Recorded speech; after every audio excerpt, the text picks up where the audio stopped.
পৃথিবীতে এমনও প্রাণী আছে যারা কাঁদতে পারে, ব্যথা পেলেই তারা কাঁদে, তাদের চোখ দিয়ে পানি পড়ে। কিন্তু এমন একটা প্রাণী আছে যারা হাসতে পারে, সেটা হলাম আমরা।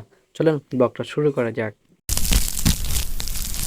কি অবস্থা পোলাপান, আমি বেলাল খান। ডেইলি ব্লগে তোমাদের দেখার জন্য অনেক ধন্যবাদ। মানুষ চাইলে অনেক কিছু করতে পারে, যেটা মানুষের পক্ষে সবই সম্ভব। মানুষের শুরুটা হয়তো বা কষ্টের হতে পারে, কিন্তু মানুষের শেষটা অনেক সুন্দর করে হয়। শুরুতে মানুষ অনেক কথাই বলবে, আশেপাশের মানুষ থাকে দুই কথা বলার জন্য। আপনি যদি নিজে কিছু করতে পারেন, মানুষের দুই কথা বলার কোনো অধিকারই রাখে না।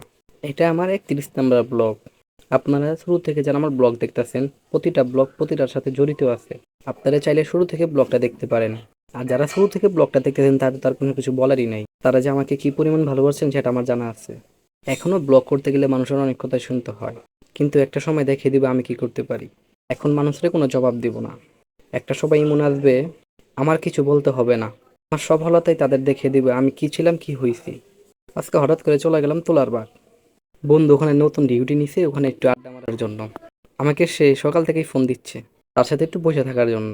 তা আমিও কিছু চিন্তা ভাবনা না করে চলে গেলাম তোলার ভাগ। বন্ধু আমার সিগারেট কাম দিছে। তোর সাথে মনে করেন বইয়ে থাকলেও ভাল লাগে টাইম স্পেন্ড করতে। পার্শ্ববর্তী মনে করেন একটা ব্লগও তৈরি হয়ে যায়। কারণ যেহেতু আপনাদের বলছি রেগুলার ব্লগ দেওয়ার জন্য, কোনো রকম না কোনো রকম ভাবে রেগুলারই ব্লগ দিতে চেষ্টা করি আমি। তো বন্ধুর চার্জশিটটা আমি দেখতেছিলাম, কয়টা গাড়ি গেছে কয়টা গাড়ি আইছে, প্রতি গাড়ির ভিতরে স্টুডেন্ট কয়জন আর যাত্রী কতজন। যারা এই পর্যন্ত ব্লগটা দেখতেছেন অবশ্যই চ্যানেলটা সাবস্ক্রাইব করতে পারেন। কালকার ব্লগে যে পরিমাণ ভালোবাসা দিয়েছেন যেটা বলার বাইরে। আগের ব্লগে ভিউ উঠছে আপনার 4K, 4,000 মানুষ আমার ভিডিওটা দেখছে। ফেসবুক পেজ থেকে যারা দেখতেছেন পেজটাকে ফলো করতে পারেন। হয়তোবা যারা এখন আমাকে নিয়ে সমালোচনা করে, এখন কোনো কিছুই বলবো না। তাদের আমার সফলতাই বলে দেবে আমি কি ছিলাম, কি হয়েছি। অন্য টপিকে দেখা হবে। আল্লাহ হাফেজ।